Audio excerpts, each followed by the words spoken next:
the worldwide leader in sports. For more, log on to ESPN.com, part of the Go Network. Go.com. Last week, it was second-seeded Carolyn Dorin-Ballard who won the Bowl for Blindness Classic, defeating top seed Michelle Feldman. Tonight, the seeds are reversed, and Michelle is looking for revenge in the finals of the Greater San Diego Open.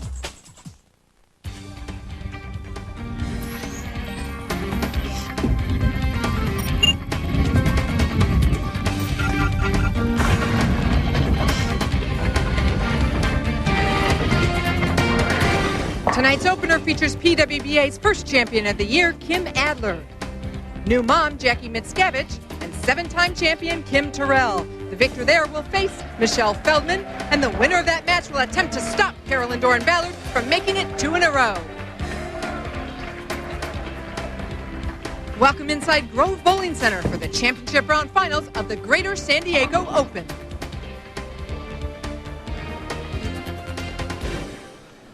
Hi everyone, I'm Jan Schmidt along with my partner 32-time titleist Lisa Wagner. We're glad you joined us tonight, and I'm sure many of you can relate to our number 4 seed Jackie Mitskavitch back to competition after giving birth. Lisa, what did it take?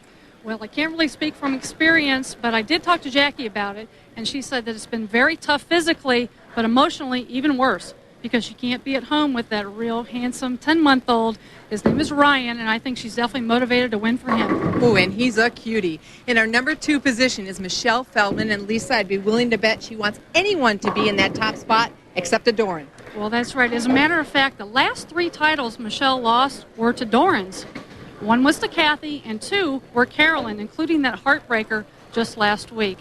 I caught up with them earlier, and I discussed this rivalry between them. Just like to say that you've beat me the last 2 times, and your sister has beat me. But I'm going to tell you, if I get to you, it's going to happen tonight. You better watch out. It's amazing because I think you're trying to intimidate me. And if I recall, I think I was doing the intimidating last time. Boy, but if you fail to remember, stick figure, that the last time it really counted that I bowled you, I bowled 300. Yes, you know what? I do remember that. But you know what? I am older.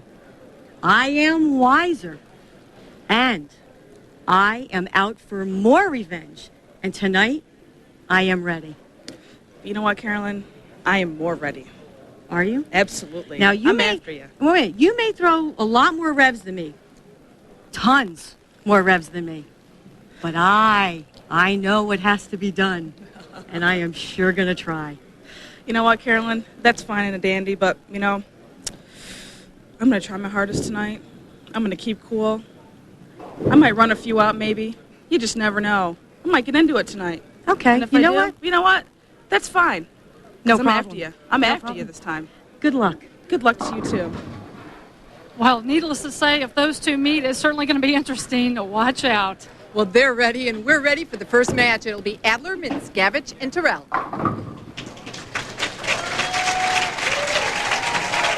And it looks like Kim Adler is still taking a final warm-up shot here before we start the match at the Greater San Diego Open. Snuck a final shot in. Let's see if it pays off. Actually, the tournament director, Wyatt Slaughter, was down there and anticipating how much time we had and allowed her to take one more shot. She had been standing for quite a period of time. Well, she is pretty deliberate. Very deliberate player. She likes to go methodically, and she's going to learn from those shots, I'm sure. So no handshake today. They're just going to start bowling Kim Terrell. Qualified third, she chose to start the match. You may remember her as Kim Kennedy. Now going by Terrell. Great opening shot, too.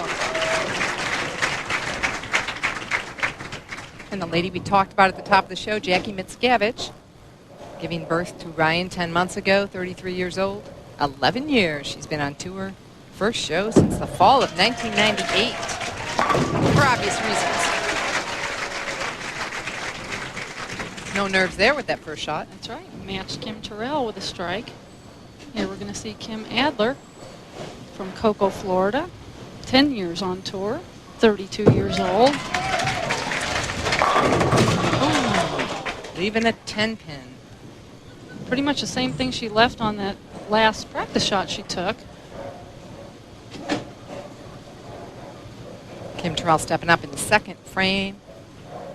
She'd like to get off to a quick double to start this match. Than they were throughout the week. That's right. Yes, they are, especially playing out. That's what the players said. A little bit tighter out. People this week, the bowlers this week played in and out. It just really depended on the pair they were going to. So you may see an attack from all angles this week. Kim Terrell defeated Kim Adler throughout the week. 236-175. If you're not familiar with our format this year, they bowl 18 games of qualifying and then 24 games of head-to-head match play, 30 bonus pins for every match won. Those bonus pins are very important because a lot of times it will make the difference on who makes the show.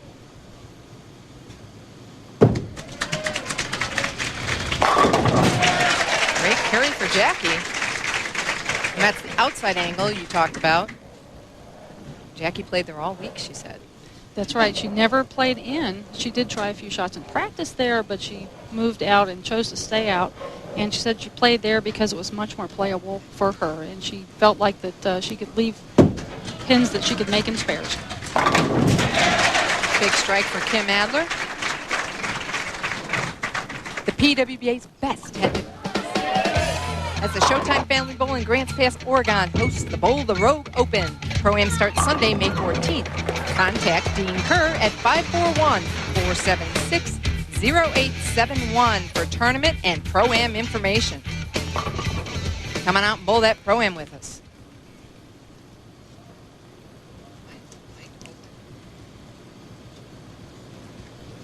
Players are standing by, or sitting by, I guess the term would be. Look at the scoreboard so far. Jackie Mitskavitch up by 10 by virtue of that double to start the match.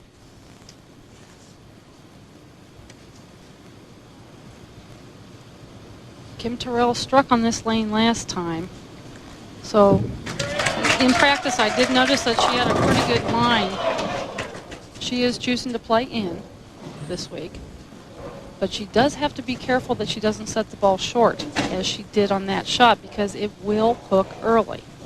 She's going to have to do some projecting out on the lane and make sure that it gets through the heads, which is the first 15 feet of the lane. Jackie Mitskavitch, on the other hand, appears to have a great shot out there.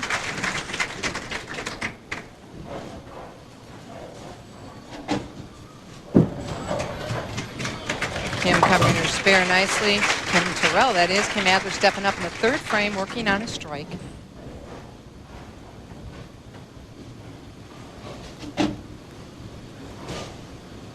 She trails by 20 right now, can take it to 10 with another strike here in the third.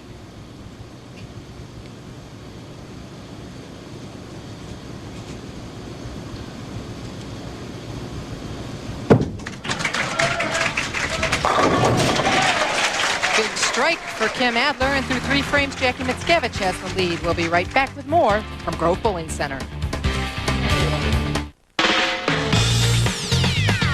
By the Women's International Bowling Congress, striving for 85 years to identify and fulfill the needs of women bowlers.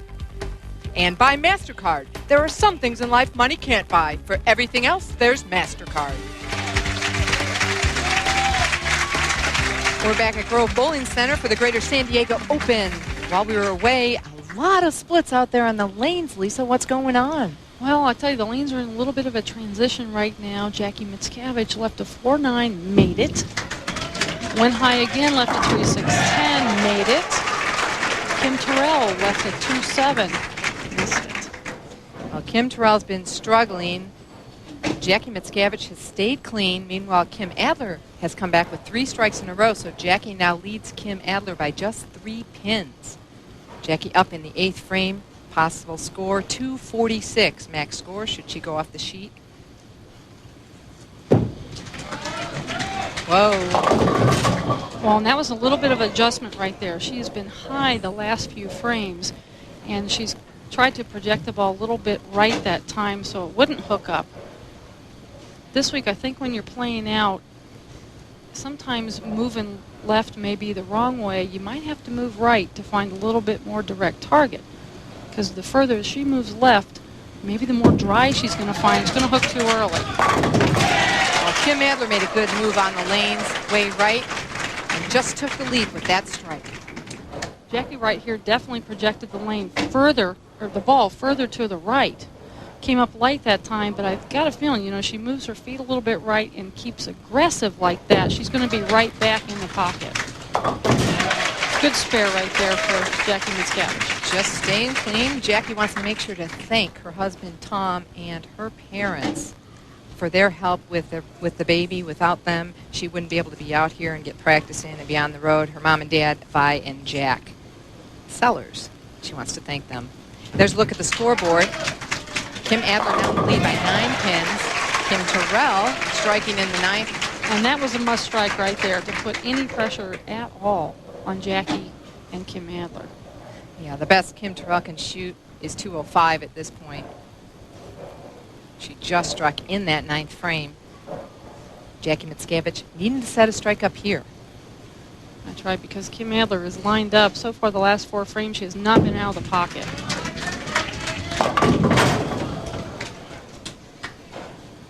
Jackie sure struggling now. Was very lined up at the beginning of the match. You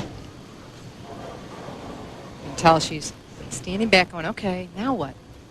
Meanwhile, Kim Adler up by 9 pins, can increase it to 19 with a strike here. And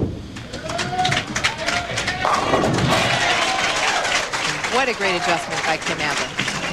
That's right. She's only come up light 1 frame. The 4th frame, she left a 1, 2, 4, 6, 10 and got 4 of them. Since then, she's been perfect.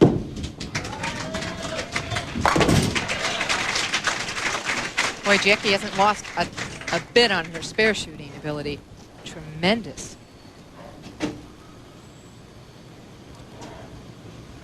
Kim Terrell now stepping up in the 10th frame, but this match really between Jackie Mitskavitch and Kim Adler.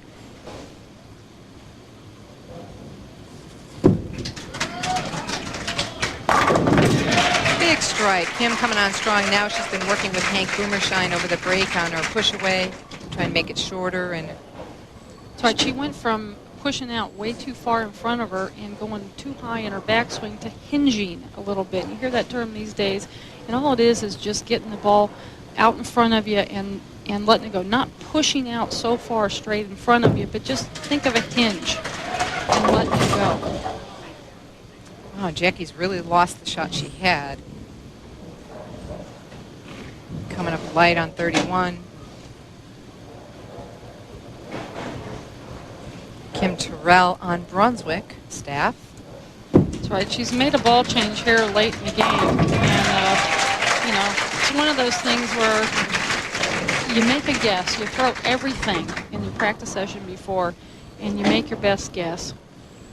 And unfortunately, athletes can't allow for the adrenaline factor in there, so you just never know. A lot of times it works, sometimes it doesn't, but she has definitely found the line now.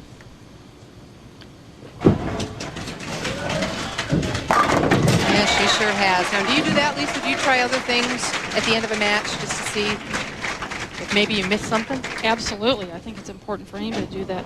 And a lot of times, you know, when you're in a position like this, if you're way out in front, it's a good idea. Hey, let's get a little different look just in case something happens, and you can analyze a little bit what's going on out there. You might want to try something different.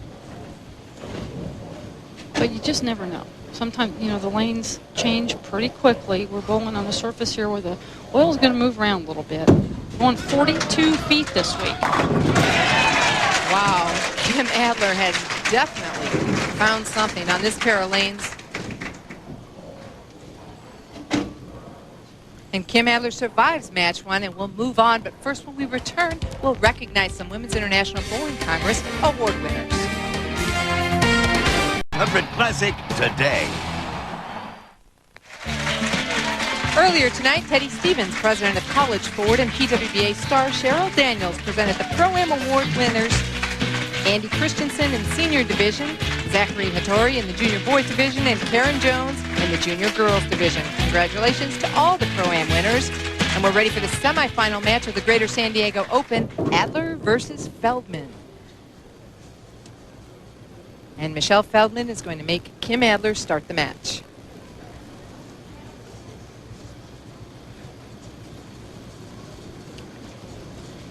Final score of the previous match, 242 to 209 and 205.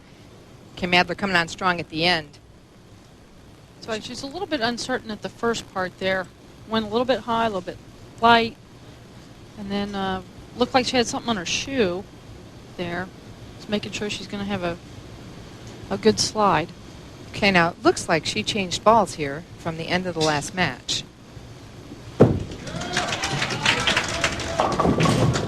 Which I'm very surprised because she threw about a six-bagger at the end of the match. If she did, I'm not sure it was the right choice.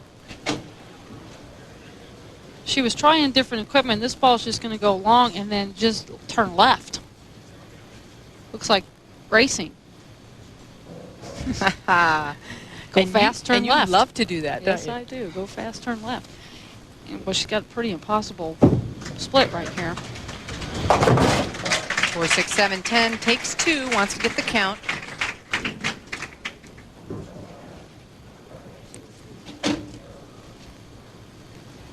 First look at Michelle Feldman. She qualified second this week, runner-up last week, as we've been talking about.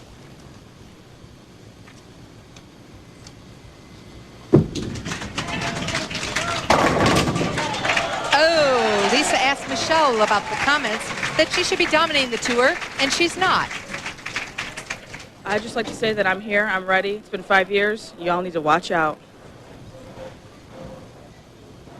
Well, watch out. Short and sweet, to the point.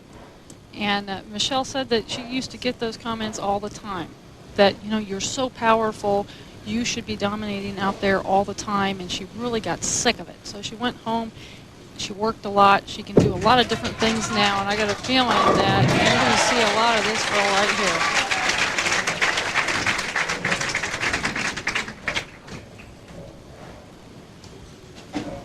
Kim Adler taking some time re-racking. The other finishers in this event, Carol Giannotti Block, a lot of international players from Australia. She's the 98th Player of the Year, and Paulina Aalto of Lahti, Finland, back in the finals. In 11th, bowling well, just missed last week, Anne-Marie Dugan. Now from Florida, Kendra Cameron. In 15th, Cheryl Daniels. Look for her CD. She is a great singer.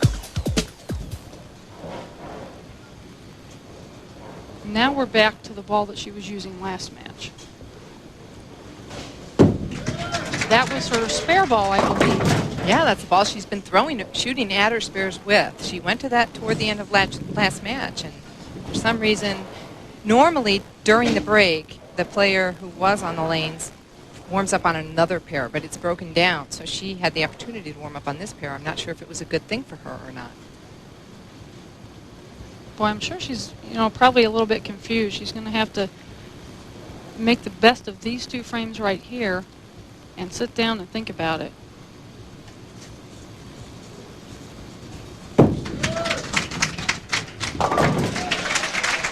Covers up the spare, nice. You see her adjusting her wristband. Right, for the spare, she backs off a little bit. Breaks the wrist, gets in a little weaker position, so the ball will skid a little bit further down the lane to make the spare cross lane. Well, it appears like she's going with one ball in each lane. Well, maybe she knows something we don't know.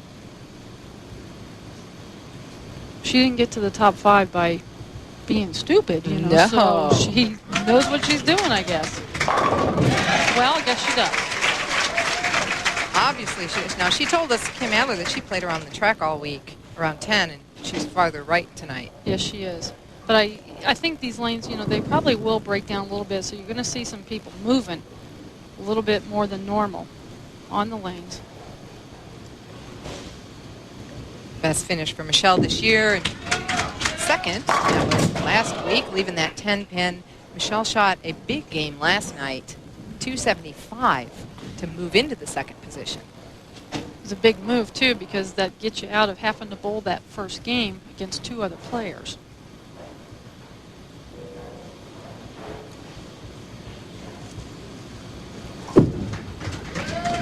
And a much improved spare shooter, Michelle Feldman.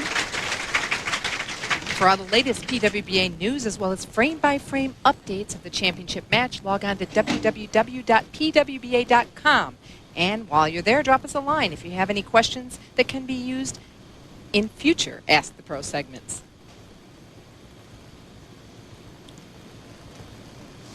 Michelle Feldman now up in the 4th frame. Double spare so far.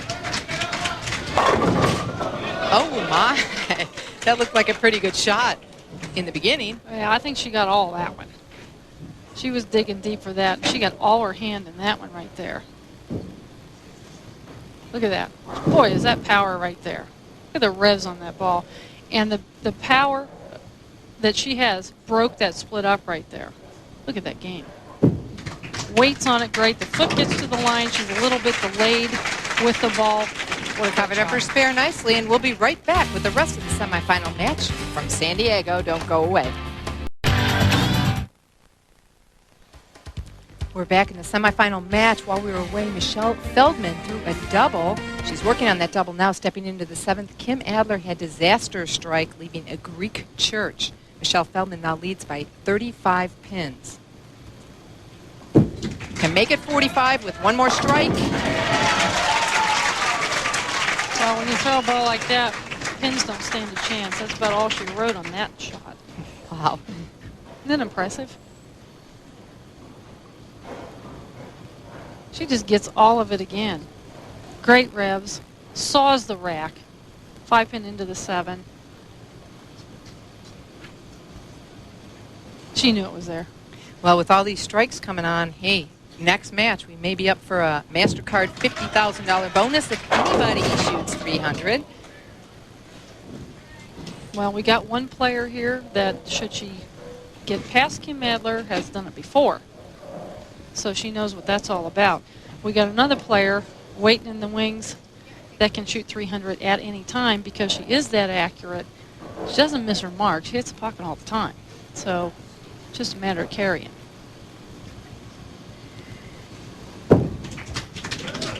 Michelle still shooting those spares, staying clean. She told me that she wasn't going to hook them anymore at spares. She hooked it that way. Yeah, she fibbed just a little. She still out-hooks me all the time. Yeah, that wasn't as much as she used to hook them at the spares, though. Well, even the whole lane. Even her straight ball beats me. Ditto. Kim Adler now up in the 8th frame, desperately needing a strike here. Well, she definitely needs to strike out. I mean, that's all there is to it. She can still shoot 213. Big strike, and she gave us some great advice on how to move up in the standings. Well, you don't look forward, you don't look behind, you just become very aggressive and bowl your game, and it's important to look for some new ideas. Maybe you're kind of low in that top 24 because you really haven't figured things out yet, and that's what I tried to do this week, is just try something new and fresh, and that's what really helped me to get to the show. And in the show, and may end up finishing 3rd. Although if she strikes out, she could still put a little pressure on Feldman. Not on that shot. No, she's all over the lane on the 31 right now. Last frame, she left a Greek church with 4, 6, 7, 9, 10. And this time, light. Ball's just going to slide by, skidding by, never picks up a roll till very late. 2, 4, 8, 10 is quite makeable. You got to hook it a little bit, throw it a little bit slower, hit pretty far left on the 2-pin. There it is, makeable. Ooh, that was pretty close too. That climb that Kim Adler made, the first round she was 33rd and qualified in 21st, and then made it all the way to the show with some big rounds. That's right. Well, she's known for doing that. A lot of times, you know, she comes out of nowhere. She might be 8th or 9th with a couple to go, and she's right there at the show. Michelle coming up light again, leaving the 2-pin. Hey, Michelle wants to say hi to Grandpa. Gary Feldman didn't make it out here this week. I thought he might fly in today. He didn't. Did you see him? No, I didn't see him. But, you know, he's got a few more flights this year to go, and maybe he's hoping he won't have to travel just about all the way across country. she's going to make more shows, so he'll be there. One of the most prestigious tournaments on the PWBA schedule will be held at the National Bowling Stadium in Reno, Nevada, May 21st through the 26th. Bowling fans are encouraged to come out and see the greatest women bowlers in the world compete for the title of WIBC Queen's Champion.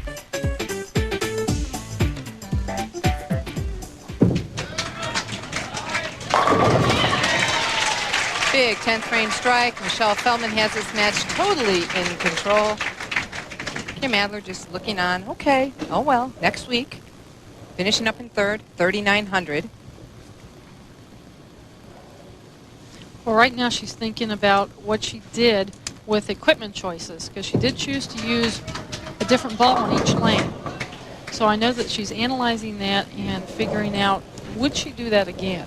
And I think maybe what she wanted to do was, by using two different balls, she wanted to be able to keep her hand in the same position. She didn't want to have to change wrist positions each lane, because I think she was doing that the first game. Covers up that spare, and Michelle Feldman decisively defeats Kim Adler. When we come back, we'll recap tonight's action for you. Stay with us. At 8, a look at Pete Rose's banishment from baseball. And beginning at 9, an evening of classics NFL. Do you have all the ESPN networks? We're ready for the championship match of the Greater San Diego Open, and there is that beautiful trophy. That's going to look great. On hand, Lisa Wagner, my partner, and recent Hall of Famer, her dad, Bob Rathgeber, and his wife, Betty. That's right, I know that. Do you? Yeah, that was nice of them to come out for the tournament. Yeah, they're going to be with us next week, too, at the doubles. All right. Championship match, Carolyn Dorin-Ballard starting this one. Big revenge thing going on. Michelle Feldman sitting down. Carolyn chose to start the match. That's right. She wants to finish on the right lane. She says this lane for her is hooking more, and it might be a little bit iffy for her should she get in a position to need something. So she's going to choose to finish on the right lane. Oh. She got nice and low with that shot, nice and strong, got the ball down the lane. That's the reason for the 8-pin like that.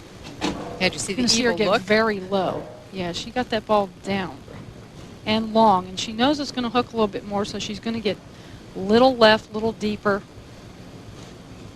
Hit the pocket, though, so that's okay. Well, she didn't like it, though. And there she covered the spare. Changing balls. Michelle Feldman getting ready to step up to try to get her revenge.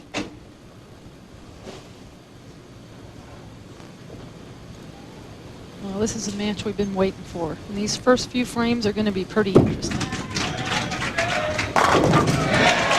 Now remember, she said she may run some of them out. How long do you think it'll take her? A few frames. Yeah, I think she's going to have to get a little bit comfortable first. She's pretty nervous right now. Hey, it was pretty fun earlier this week. I wasn't able to be there, but the players went out to see the Padres game, and Padre Marlins Wendy McPherson was introduced, brought onto the field as Bowler of the Decade, and they also welcomed all the bowlers on the jumbo scoreboard. The players had a great time. That was coordinated by Larry Swanson, the manager here at Grove Bowling Center. Carolyn, not going to look. No, she doesn't want to see it. She wants to get into her own game. It's a good lesson for anybody. Is get into your own game. You cannot pay attention to anybody that you're bowling against, because there's one main reason: there's not a darn thing you can do about it. And you know why she's doing that? Because she's older and she's wiser. And Michelle's proud of herself. She got a 4-pin. Yeah, so she missed a couple this week. She's having fun. Qualified first this week, 217 average. Averages have been, they were a little low this week, actually, weren't they?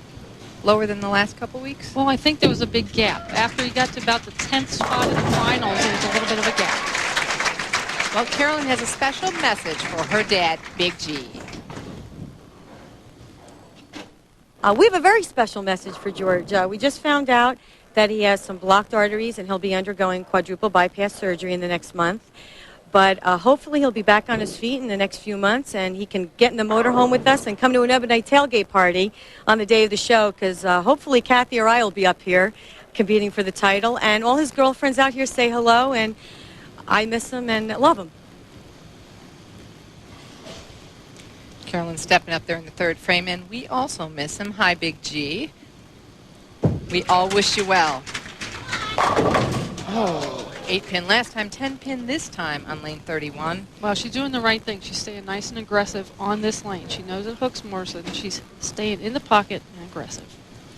Carolyn mentioned the Ebonite tailgate parties. I want to thank them again. Big tailgate party before this telecast. The last 3 weeks we've had that. Tremendous amount of fun.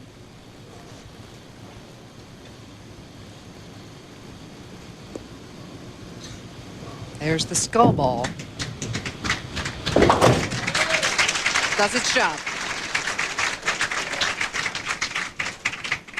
And she's grabbing her shoe brush, brushing her shoe off. So That's right, taking off any residue that might be on there. But I got a feeling she might want to, you know, maybe a little better footing.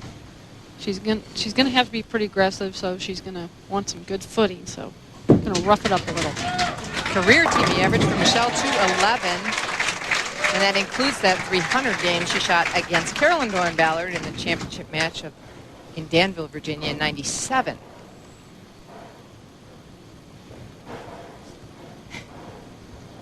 She seems to be laughing, having a little fun out there.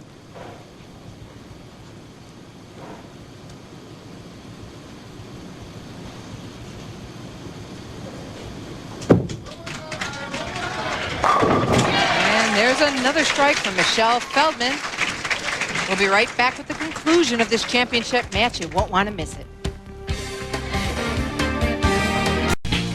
Lady millionaire Alida Silk recently received the Salute to Champions Award from the International Bowling Museum and Hall of Fame in St. Louis, Missouri. Longtime friend and fellow competitor Marianne DeRupo and PWBA President John Falzone shared in her celebration. Congratulations, Alida.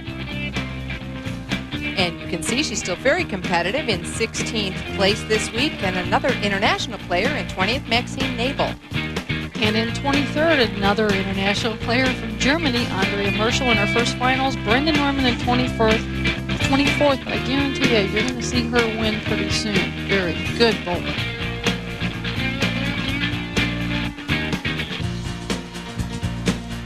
Carolyn Dorin-Ballard stepping up in the fourth frame of the championship match. She trails by 10 pins.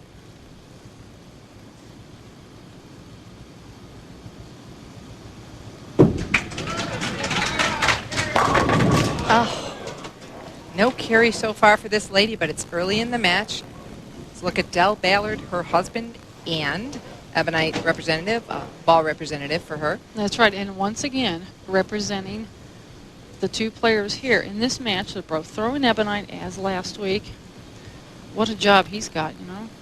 I don't know if you feel sorry for him or happy for him, because he's got two players that he's representing there in the 1-2, but then again, you know, here's his wife bowling against Michelle. What do you think? Well, it's simple. You feel happy for him as a ball rep and very sorry for him as a husband, because it's a tough situation to be in. Carolyn Dorin-Ballard trailing by 11.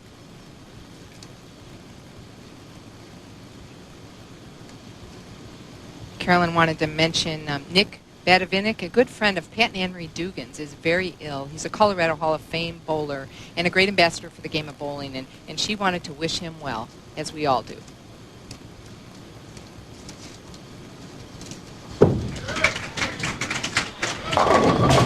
Oh, and there's the carry on lane 31.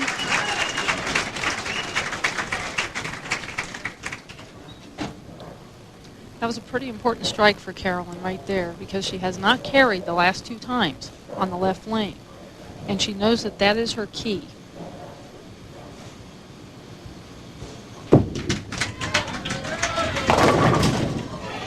Oh, and Michelle Feldman not carrying now. Takes the lead to just 10 pins.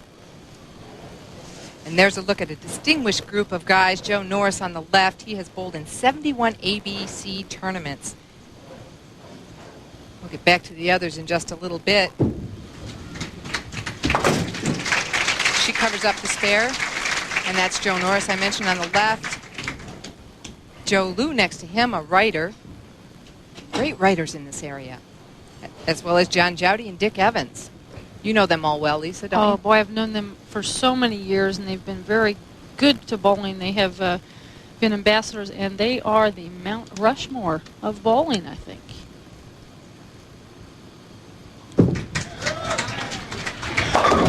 Oh, that didn't look quite that bad. She did that last match and broke it up. No, she let up on the speed there. Definitely let up on some speed. That ball just hooked about 5 feet earlier than the rest of them. It just is not going to set up. But, you know, like we said, that lane does hook a little bit more. A lot of times she breaks those up. No. Yeah. So getting in trouble, but so far, the older and wiser one staying in the pocket, realizing the lanes are a little challenging and opting for the best route to the pocket. That's right. In a one-game match, that is definitely the best thing to do. And that's for anybody. The best thing to do is find the pocket first and then worry about the rest. Nice logo on her clothing there, Carolyn's Collection. That's Ebonite's line of ladies' clothing.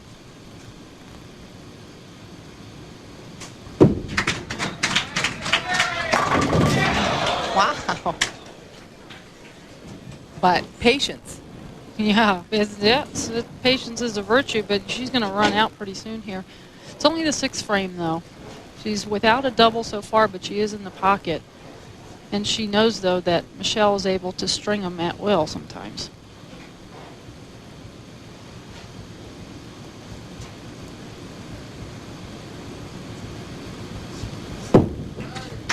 And she continues to shoot her spares. Staying clean. Frustrating, though, not to carry when you really want to and need to. You can see she leads by 3 pins. Going into the 7th frame, I want to give you an update on Eric Forkel, PBA, fell through the sky roof. He has been released from the hospital, and he is still undergoing therapy and has to wear a brace on his back when he walks. But he wanted to especially thank all of the viewers and all of our players for all the cards, emails, flowers, etc. So we're still thinking about you, Eric. I know you have a long road, but you'll get back there. Without a doubt.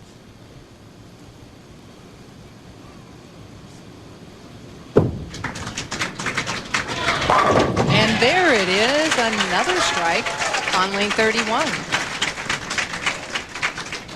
Well, now she's got to figure out how to carry on 32. It's a big shot right here for Michelle. These 2 frames coming up are big because she's coming off a split, and she's got to change the way things are moving here.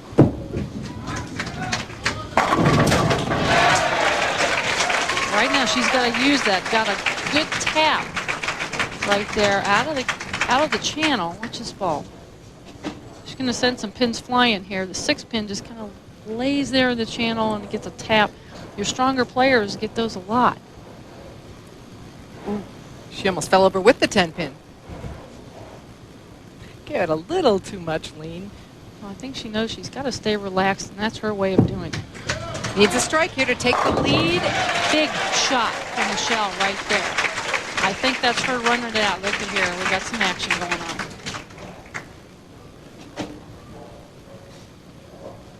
Right in the pocket. No doubt about this one. 10 in the pit. Leads by 7 pins, but Carolyn can take the lead back over by 3 with a strike here. Our game this week, 289. Has to match her. Ooh. Going on. Something's going on here. Staying focused. Carolyn Dorin-Ballard leading by 3. I hear the crowd murmuring over here. Well, everybody here knows the situation because everybody here watched the show before on last week's show. So they all know what's going on. And Carolyn has never won back-to-back titles. That would be a huge thing for her to do.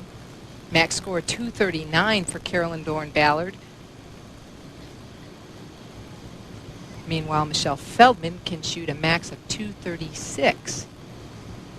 It's pretty much a match ball for ball here.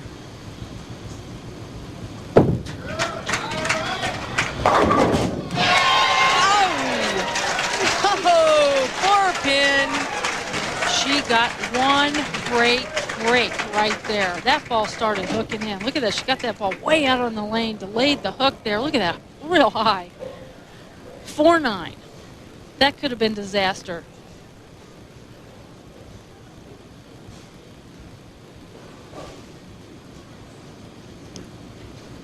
She has to lay off, and it did just enough. Michelle, Answering right back with one of her own. Didn't even have to wait to see that strike.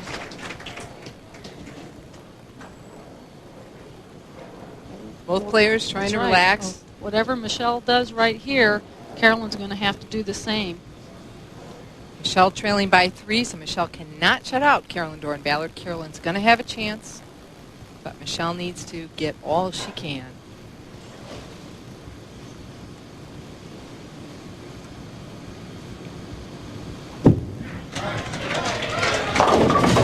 Oh, and an 8 count, tough spare.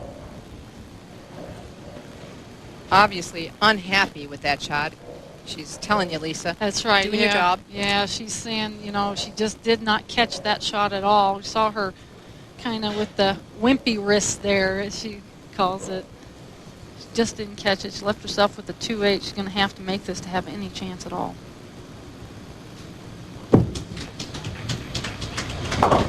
Okay, covers it up. Just looking over at the scoreboard. With a strike here, she shoots .214.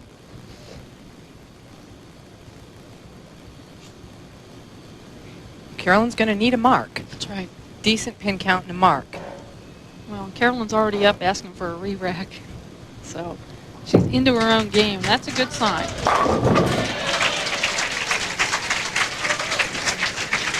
.214 for Michelle Feldman.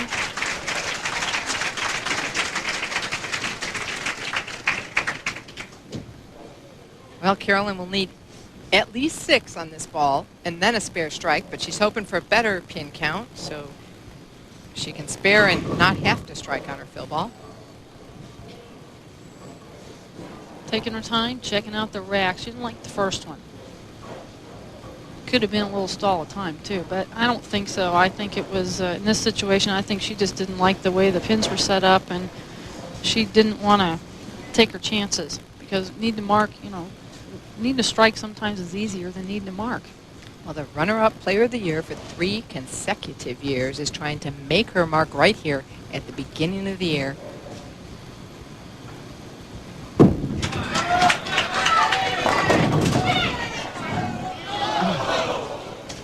Come on, get down. Yeah, you saw her look at Dell right there. She says that's okay because she's one fine spare shooter. Yes, she is.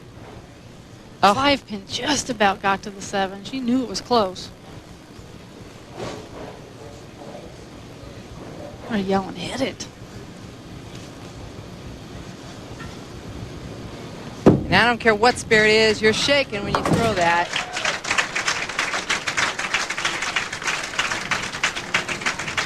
She'll need a 7 count on this ball. 7 is a winner, 6 is a tie. Anything less, and Michelle would have her revenge. Well, we guarantee you some pretty good matches on these shows, and it's a perfect example of it. Last ball of the tournament will decide it.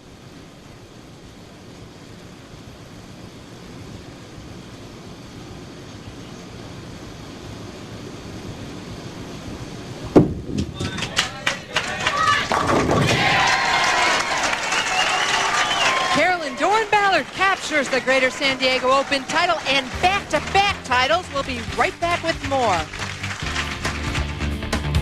Championship round finals of the Greater San Diego Open are being brought to you by the Women's International Bowling Congress, striving for 85 years to identify and fulfill the needs of women bowlers. By MasterCard. There are some things in life money can't buy. For everything else, there's MasterCard. And by Mercata. Drive prices down on your favorite brands and get free shipping, too. There's the winner of the Greater San Diego Open, Carolyn Dorin-Ballard. It was a nail-biter, folks. Final score 218 to 214. On hand with the trophy is John Taylor, the proprietor of Grove Bowling Center. And with the $11,000 check is Larry Swanson, manager at Grove Bowling Center. Congratulations, Carolyn Dorin-Ballard, on back-to-back titles. Tune in next Monday at 9 p.m. Eastern as Kim Terrell and Linda Barnes attempt to defend their title in the track doubles from Sam's Town Bowling Center in Las Vegas, Nevada. For Lisa Wagner, I'm Jan Schmidt. Thanks for watching so long from beautiful San Diego, California. This has been a presentation of ESPN, the worldwide leader in sports. For more, log on to ESPN.com, part of the Go Network, go.com.